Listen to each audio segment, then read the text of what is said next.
Hey, this is Chris and Brian here with ComicUI. We're with Brad, Neely, Dave, Daniel Weidenfeld, and Dave. Newberg. Yeah, We both have such a Jewish name. You couldn't tell us apart.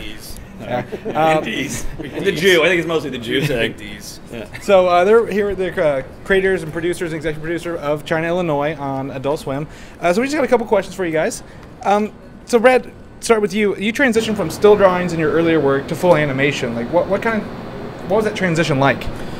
You just have to trust people. I still don't animate. I don't understand the Flash program. I do oversee the storyboarding, and that's largely just making sure that like still drawings match up and characters act. But I just leave it up to my animation directors to take care of. It's a lot of scary faith I have to have in my fellow humans, but that's the challenge for me, is going from doing it all myself to doing it with people I trust. You guys do that in-house? We do. The design phase, storyboards, key animations, all done in-house.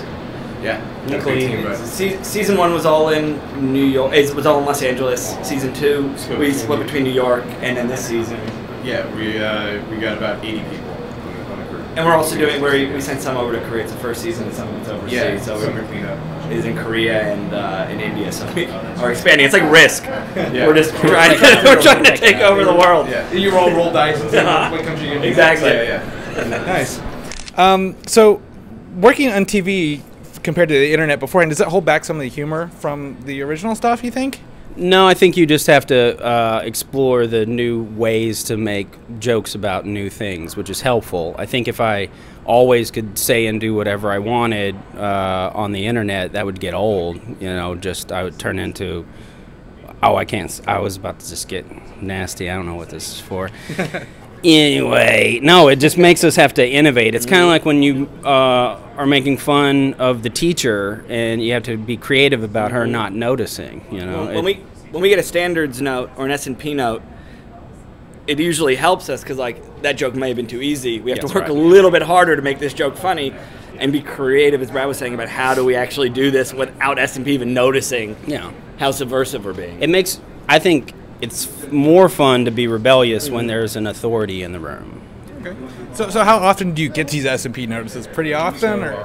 Yeah, hundreds for every episode. Yeah. But if you're able to take that same idea that you wanted to get across with that initial thing and then have to back it into something that's safe for anyone to watch, that's even a bit more like dangerous. Yeah.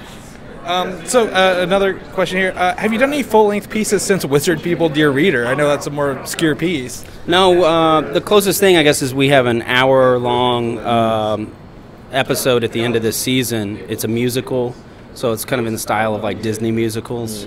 There's like 13 original songs, and Jeffrey Tambor, who's Baby Cakes' dad, always he sings, and we have Cat Power to sing. So Greta Gerwig, who plays Pony, she sings, as also me.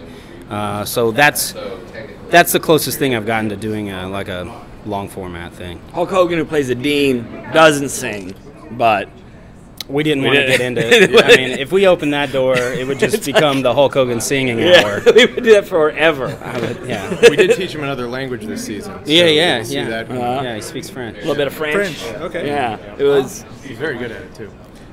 So do the voices in this show create the characters, or do you create the characters and then the voices fit that? Well, the leads, you know, they're all set, but if we have new things, they usually come from character designs and the story ideas and the script, and then we go out and cast them appropriately. But once we get them cast, they change a lot. We knew what we wanted out of, like, Brad had done these 3 main voices on the old shorts.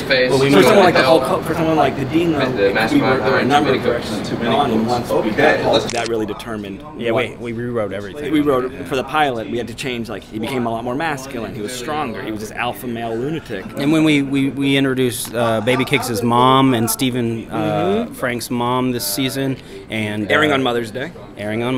And when we found out that we had Kate McKinnon, we knew that she had to play those characters. So she came up with those voices, and we designed, I think, around that. Yep.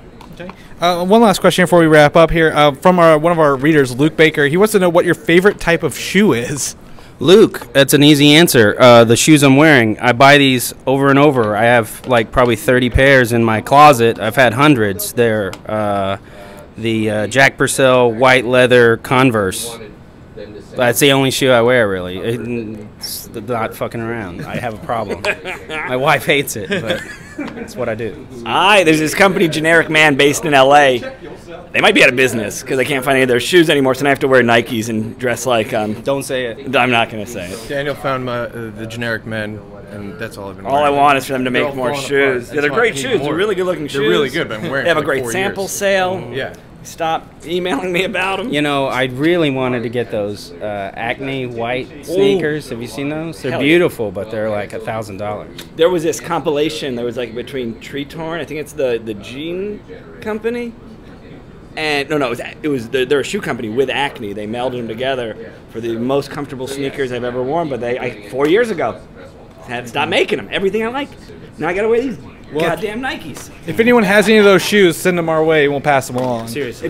Generic Man. Yeah. Size 11. Yeah, I'll take any shoes. If you got any shoes, send them. Size 8.5. 10. Send me some shoes. What Luke 10. asked? Luke. Yeah. Do need shoes. Luke, send us some shoes. Luke, yes, thanks. Yeah, man, appreciate it. All right, that's all the time we have today. Thanks for listening to Comic UI. Thank you.